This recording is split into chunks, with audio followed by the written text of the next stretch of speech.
अस्सलाम वालेकुम बेटे, कैसे हैं सब लोग। उम्मीद करता हूं कि सब स्टूडेंट जो हैं वो खैरियत से होंगे।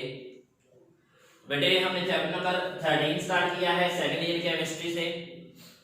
लास्ट टाइम हमने बेटा फिजिकल प्रॉपर्टीज और प्रिपरेशन तक जो है बेटा वो पढ़ लिया था। आज हम रिएक्टिविटी शुरू करने जा रहे हैं, कार्बोक्सिलिक एसिड्स की रिएक्टिविटी के बारे में बात करने जा रहे हैं। बेटा हम पढ़ने जा रहे हैं reactivity of carboxyl group. Reactivity of carboxyl group, तो बेटे आप लोग जानते हैं कार्बोक्सिल ग्रुप जो होता है ना उसकी पहचान होती है C double bond oxygen and OH। C double bond oxygen and OH, यानी कि इसमें दो फंक्शनल ग्रुप है जिसका हमने लास्ट टाइम भी पढ़ा था। एक फंक्शनल ग्रुप बेटा इसमें जो है वो कार्बोनाइल का है। कार्बोनाइल फंक्शनल ग्रुप बेटा इसमें एक है।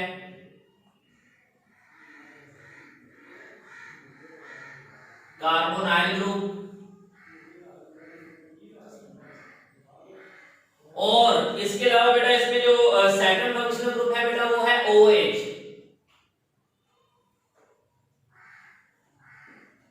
हाइड्रोक्सिल ग्रुप जो कि अल्कोहलिक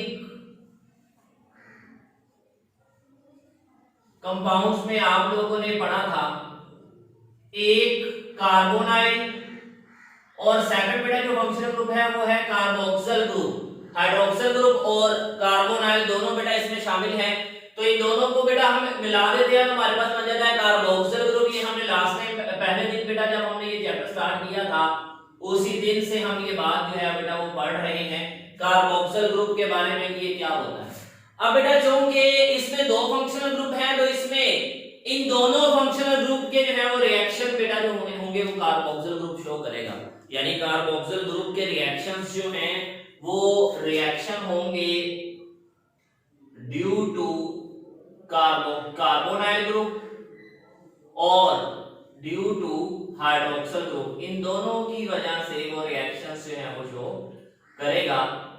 तो बेटा आपने याद रखना है कि कार्बोक्सिल ग्रुप जो है उसके रिएक्शन जो है वो कार्बोनाइल ग्रुप की वजह से भी होते हैं और OH ग्रुप की वजह से भी होते हैं। ये बात आपने याद रखनी है। अब बेटा रिएक्शन को हम तीन तरह से ओवरऑल जो है वो कैरेक्टराइज कर रहे हैं कि कार्बोक्सिल ग्रुप जो है वो तीन तरह के रिएक्शन करता है। एक वो रिएक्शन है बेटा, पहले टाइप के वो रिएक्शंस हैं जिनमें कार्बोक्सिल ग्रुप का सिर्फ हाइड्रोजन जो है ना बेटा वो इन्वॉल्व होता है। रिएक्शन इन्वॉल्विंग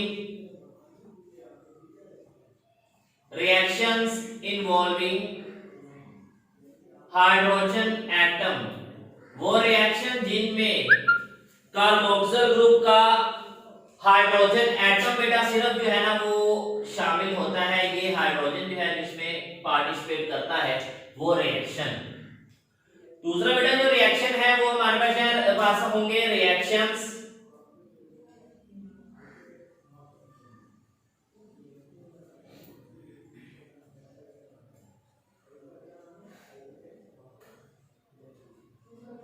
इन्वॉल्विंग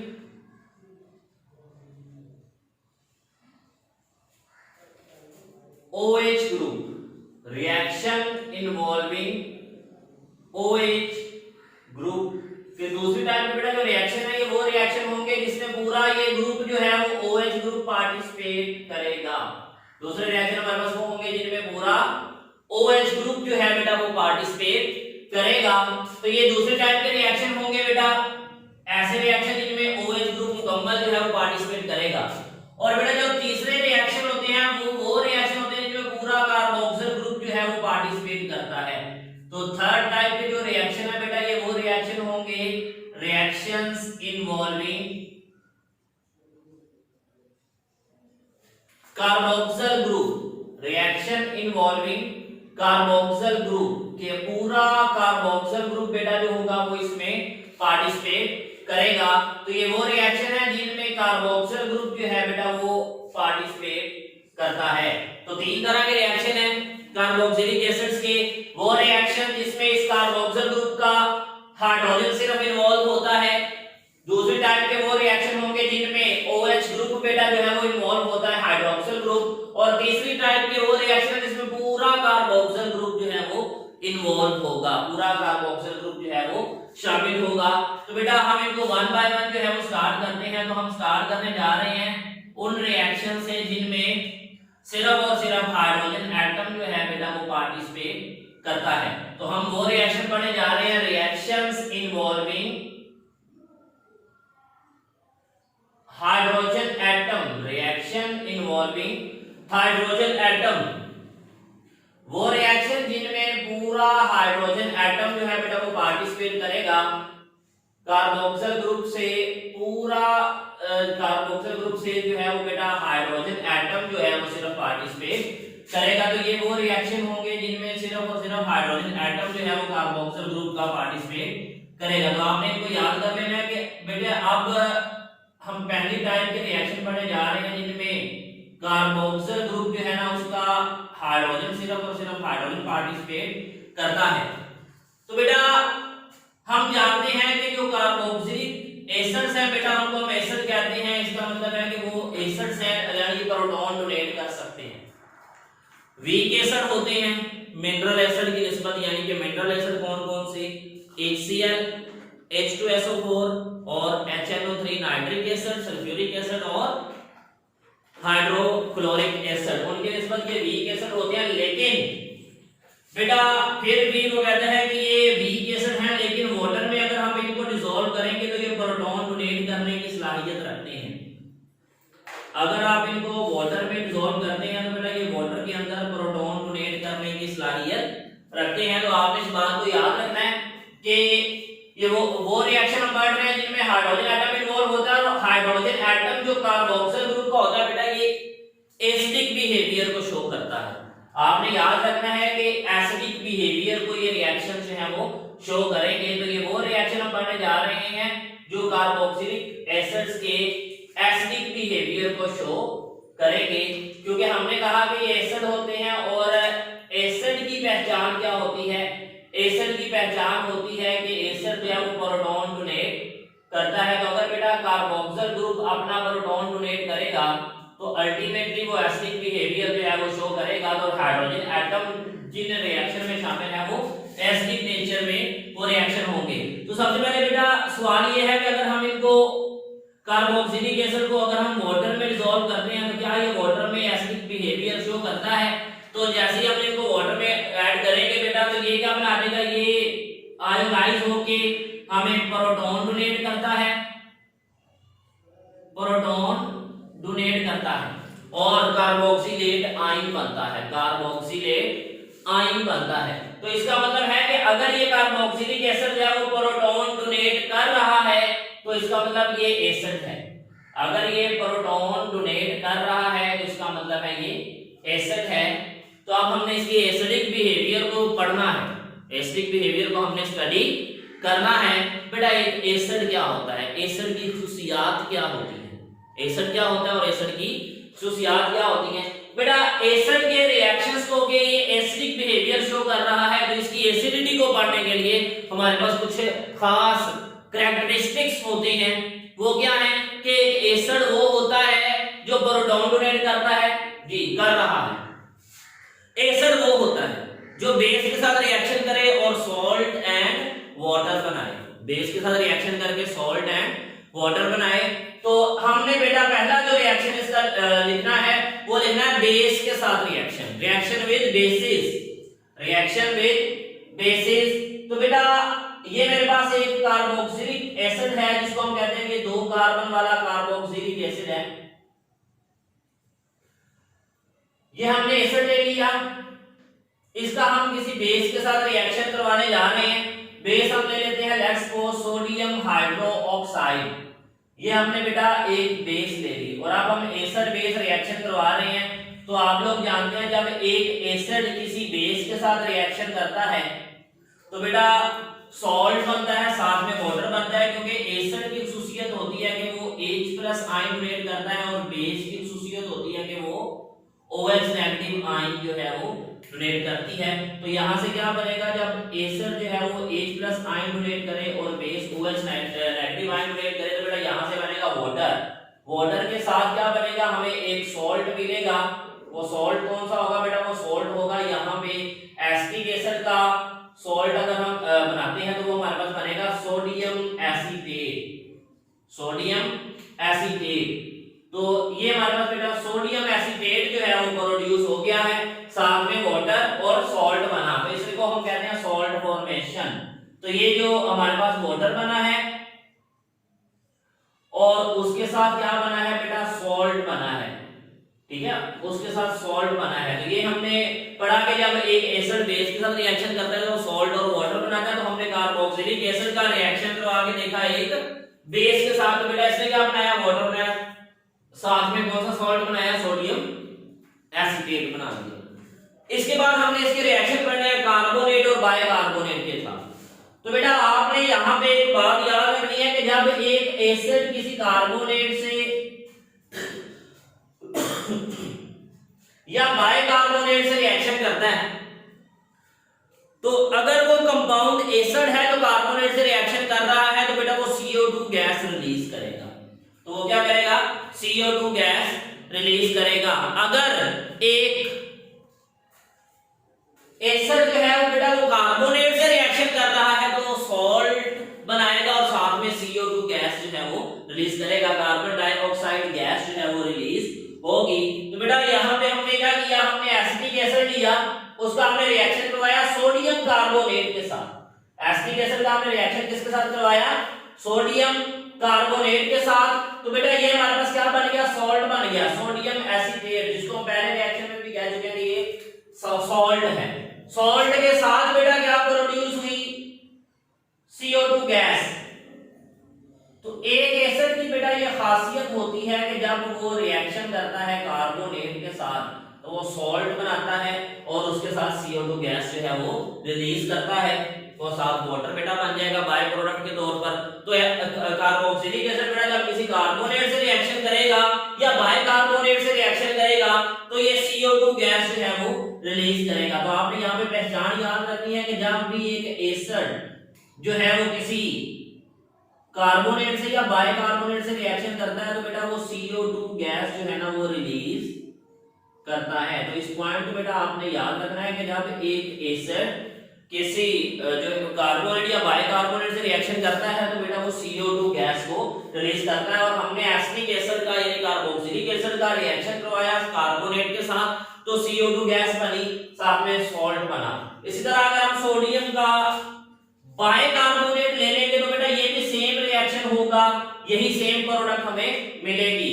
बाइकार्बोनेट से रिएक्शन करेंगे तब भी ये सेम प्रोडक्ट ही हमें मिलेगी।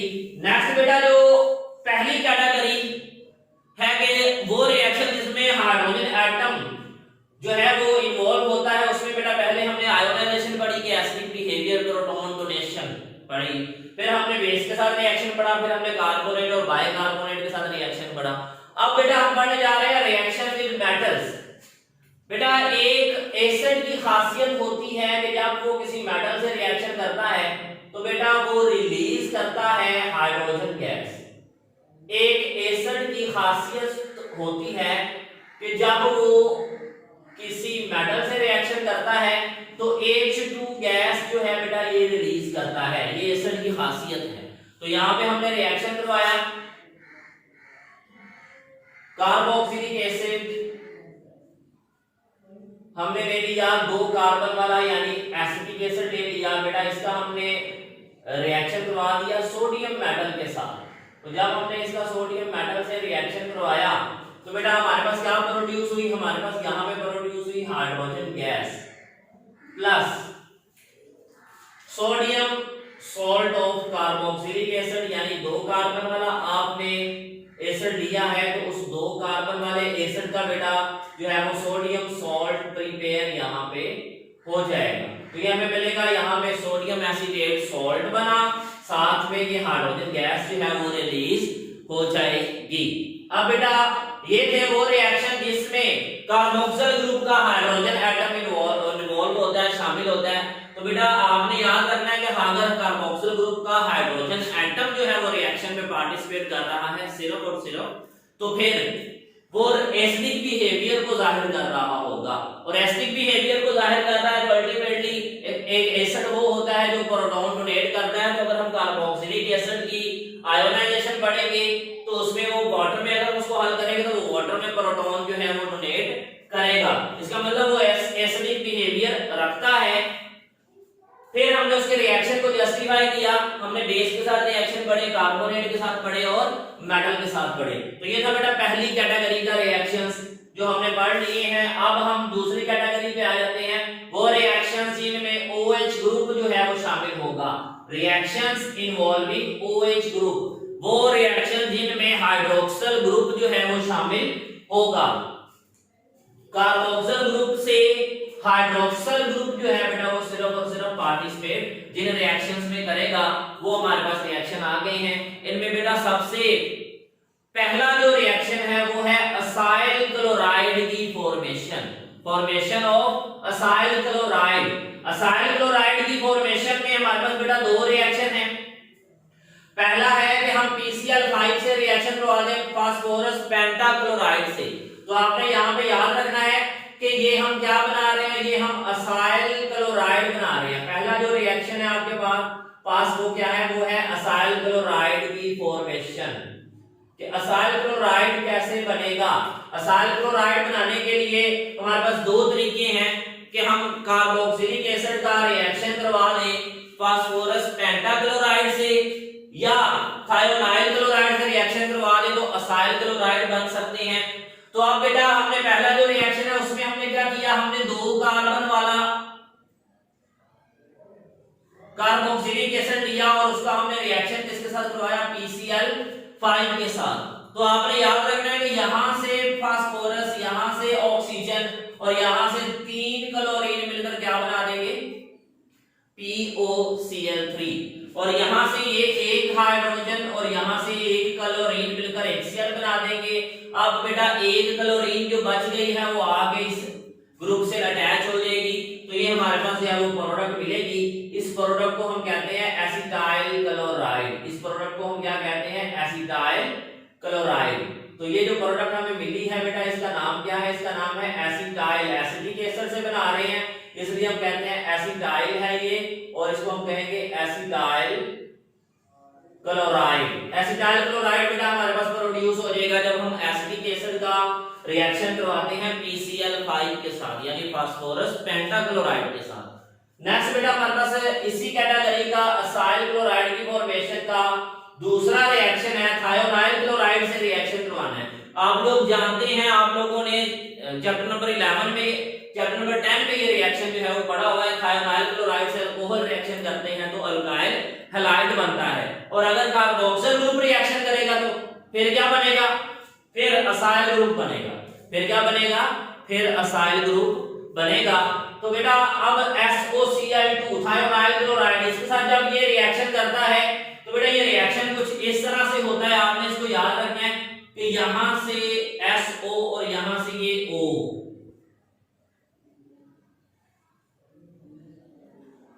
आपस में मिलकर बना देंगे SO2 गैस, और ये हाइड्रोजन और यहां से एक क्लोरीन आपस में मिलकर बना देंगे HCl। तो बेटा जो एक क्लोरीन रह जाएगी वो आगे किसके साथ अटैच हो जाएगी, एसिटाइल ग्रुप के साथ। तो हमारे पास अगेन क्या बन जाएगा बेटा, हमारे पास अगेन बन जाएगा एसिटाइल क्लोराइड। एसिटाइल क्लोराइड बेटा हमारे पास प्रोड्यूस हो जाएगा। तो ये रिएक्शन बेटा हमने पढ़ा है थायोनाइल क्लोराइड का कार्बोक्सिलिक एसिड के साथ रिएक्शन। अब बेटा हम इसी रिएक्शन का मैकेनिज्म स्टडी करने जा रहे हैं।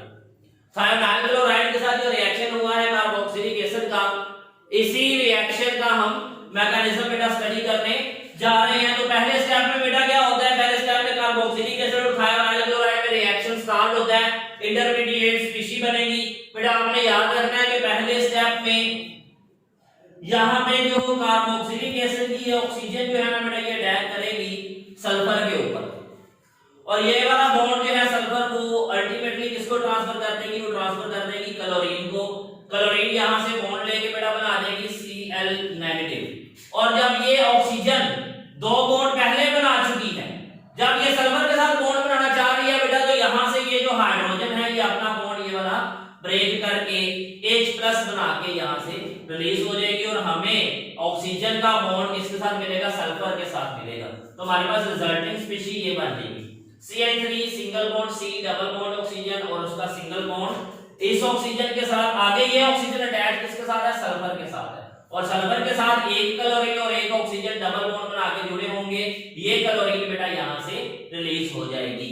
नेक्स्ट स्टेप में क्या होगा, ये क्लोरीन जो यहां से रिलीज हुई थी ये न्यूक्लियोफाइल के तौर पर अटैक करेगी कार्बोनाइल ग्रुप के ऊपर। ये क्लोरीन बेटा जो है ना ये अटैक करेगी इस कार्बन के ऊपर और ये वाला बॉन्ड किसको मिल जाएगा, ऑक्सीजन को मिल जाएगा। तो हमारे पास बेटा ये स्पीशीज बन जाएगी। इसमें बेटा रीअरेंजमेंट होगी, इसमें रीअरेंजमेंट होगी। रीअरेंजमेंट किस तरह से होगी कि ऑक्सीजन बेटा जिसको नेगेटिव चार्ज मिला था वो अपना बॉन्ड कार्बन से डबल बॉन्ड बनाने के लिए शिफ्ट करेगी और कार्बन यहां से ये वाला बॉन्ड इस ऑक्सीजन को दे देगी और ये ऑक्सीजन जो है बेटा वो क्या करेगी, वो अल्टीमेटली उसने ये डबल बॉन्ड बनाना है फिर सल्फर के साथ। तो ये ऑक्सीजन बेटा इस डबल बॉन्ड को यहाँ पे सल्फर के साथ शिफ्ट करेगी। तो सल्फर बेटा ये वाला बॉन्ड है वो इस क्लोरीन को यहाँ से देके रिलीज कर देगी। अब बेटा अगर आप देखें तो ये स्ट्रक्चर यहाँ से ये स्ट्रक्चर टूट गई है, यहाँ से ये स्ट्रक्चर जो है वो टूट गई है, इस हिस्से से इसके पोर्शन बन गए हैं। अब बेटा ये वाला जो हिस्सा है ये वाला वो हमारे पास बनेगा एसिटाइल क्लोराइड, हमारा जो प्रोडक्ट था ये वो बन जाएगा एसिटाइल क्लोराइड। और ये वाला जो पोर्शन है बेटा ये SO2 की फॉर्म में हमें यहाँ पे मिलेगा और ये जो Cl बनेगी यहाँ पे वो Cl नेगेटिव की फॉर्म में यहाँ पे मिलेगी हमें। ये जो Cl नेगेटिव बेटा यहाँ पे प्रोड्यूस होगी ये पहले स्टेप में बनने वाले H+ के साथ मिल जाएगी और HCl हमारा प्रोडक्ट जो है वो हमें हासिल होगा। यानी कि हमारे तीन प्रोडक्ट थे इस इक्वेशन में SO2 HCl और एसिटाइल क्लोराइड। तो यहाँ पे हमें एसिटाइल क्लोराइड मिला और SO2 दो मिल गए, एक प्रोडक्ट रह गया वो ये क्लोरीन जो यहाँ पे Cl नेगेटिव बनी है। तो पहले स्टेप में H+ बनने वाले के साथ रिएक्शन करेगी, जो पहले स्टेप में H+ रिलीज होगा उसके साथ और ये बना देगी HCl। तो ये था बेटा थायोनाइल क्लोराइड के साथ रिएक्शन मैकेनिज्म एसिटिक एसिड का। नेक्स्ट बेटा हमारे पास है एस्टेरिफिकेशन। एस्टेरिफिकेशन के बारे में बेटा आपने एक बात याद रखनी है कि वो रिएक्शन जिसमें एस्टर बनता है। तो आपने इसके लिए याद रखना कि आपने पहले भी पढ़ा हुआ है रिएक्शन अल्कोहल वाले चैप्टर में भी। तो आपने याद रखना है कि reaction of formation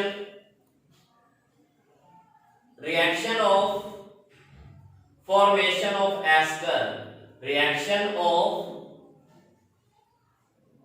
formation of ester, वो रिएक्शन जिसमें एस्टर बनता है उसको हम एस्टेरिफिकेशन कहते हैं। वो रिएक्शन जिसमें एस्टर बनता है उसको हम एस्टेरिफिकेशन रिएक्शन कहते हैं। वो रिएक्शन जिसमें एस्टर की फॉर्मेशन होती है। अब बेटा एस्टर कैसे बनता है, जब कार्बोक्सिलिक एसिड रिएक्शन करता है अल्कोहल के साथ, जब कार्बोक्सिलिक एसिड रिएक्शन करता है अल्कोहल के साथ। तो ये हमारे पास बेटा जो है ना वो एसिटिक एसिड है, 2 कार्बन वाला कार्बोक्सिलिक एसिड। ये बेटा रिएक्शन करेगा इथाइल अल्कोहल के साथ। रिएक्शन किसके साथ करेगा, इथाइल अल्कोहल के साथ रिएक्शन करेगा। और बेटा रिएक्शन कुछ इस तरह से होगा कि कार्बोक्सिल ग्रुप में हम देख रहे हैं वो रिएक्शन जिसमें OH ग्रुप इन्वॉल्व होगा और अल्कोहल से बेटा ये H आएगा और ये दोनों आपस में मिलकर बना देंगे वाटर। और बेटा ये जो ऑक्सीजन है जिसका बॉन्ड यहाँ से टूट रहा है वो इस कार्बन से बॉन्ड बना के हमें क्या बना देगी, हमें बना के देगी इथाइल एसीटेट। क्या बन जाएगा हमारे पास बेटा बन जाएगा इथाइल एसीटेट। और इथाइल एसीटेट बेटा जो है ना ये आप जानते हैं ये एक एस्टर होता है। इथाइल एसीटेट हमारे पास बनेगा और ये इथाइल एसीटेट क्या है बेटा, ये एक एस्टर है। ये क्या है, ये एक एस्टर है। तो ये बेटा हमारे पास एस्टर प्रोड्यूस हो गया। अब हमने पढ़ना है इस रिएक्शन का मैकेनिज्म कि ये रिएक्शन जो हम कह रहे हैं एस्टेरिफिकेशन रिएक्शन ये हुआ कैसे है। बेटा आपने यहाँ पे एक बात याद रखनी है कि ये रिएक्शन जो है ना ये एसिड कैटालाइज है। ये रिएक्शन जो है वो एसिड कैटालाइज है। तो एसिड कैटालाइज जो रिएक्शन होता है बेटा एसिड का काम होता है प्रोटॉन डोनेट करे। तो बेटा पहले स्टेप में हमारे पास क्या होगा कि ये जो कार्बोक्सिलिक एसिड होगा ये एसिड से आने वाले इस प्रोटॉन के साथ रिएक्शन करेगा। ये ऑक्सीजन जो कार्बोनाइल वाली है बेटा ये अटैक करेगी इस H+ पे जो एसिड की जानिब से आएगा और हमारे पास रिजल्टिंग ये स्पीशीज बन जाएगी कि बाकी सब कुछ सेम रहेगा, CH3 सिंगल बॉन्ड C ये सारा कुछ सेम रहेगा, बस जिस ऑक्सीजन ने अटैक किया है प्रोटॉन के ऊपर बेटा उसके साथ आगे हाइड्रोजन लग जाएगी। अब ऑक्सीजन अपनी वैलेंसी से एक बॉन्ड ज्यादा बना रही है या वो अपने लोन पेयर का इस्तेमाल कर रही है तो उसके ऊपर चार्ज कौन सा आएगा, पॉजिटिव चार्ज आएगा।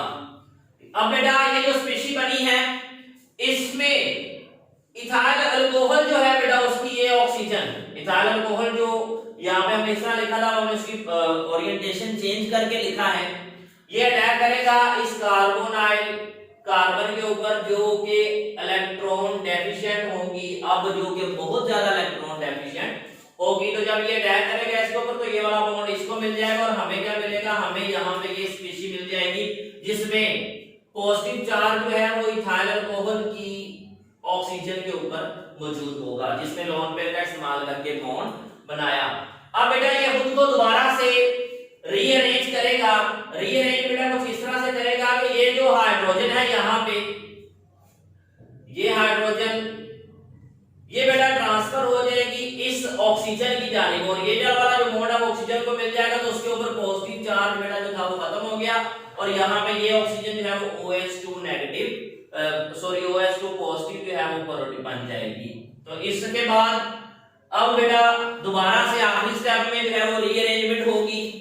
रीअरेंजमेंट के दौरान ये वाला बॉन्ड बेटा जो यहाँ पे है ये बॉन्ड बेटा इस कार्बन की तरफ ट्रांसफर होगा डबल बॉन्ड बनने के लिए, तो कार्बन इस OH2 को यहाँ से रिलीज कर देगी और हमारे पास क्या बनेगा, हमारे पास बनेगा वाटर, यहाँ से वाटर और ये बेटा जो H है वो हमारे पास आ जाएगा H+ जो कि हमारा क्या था, कैटलिस्ट था। और रिजल्टेंट जो स्पीशीज हमें मिलेगी बेटा वो हमें मिलेगी इथाइल एसीटेट। रिजल्टेंट स्पीशीज जो मिलेगी वो कौन सी होगी, वो होगी इथाइल एसीटेट और साथ में ये H+ रिलीज होगा। बेटा आपने ये याद रखना है कि ये वो H+ था जो हमने पहले स्टेप में ऐड किया था। ये कहां से आया था, ये कैटलिस्ट से आया था। तो ये H+ जो है वो जो हमने ऐड किया था पहले स्टेप में वो एंड वाले स्टेप में रिलीज हो गया और हमारी प्रोडक्ट जो कि वाटर और इथाइल एसीटेट थे बेटा वो हमें एंड पे मिल जाएंगे। दैट इज द ये है मैकेनिज्म स्टेरिफिकेशन का बेटा, इसको आपने नोट कर लेना है, ठीक है। नेक्स्ट बेटा हम इसके रिएक्शन पढ़ेंगे फॉर्मेशन ऑफ अमाइड, वो इंशाल्लाह नेक्स्ट लेक्चर में बेटा मैं डिस्कस करूंगा। तब तक के लिए इजाजत चाहूंगा, अल्लाह हाफिज।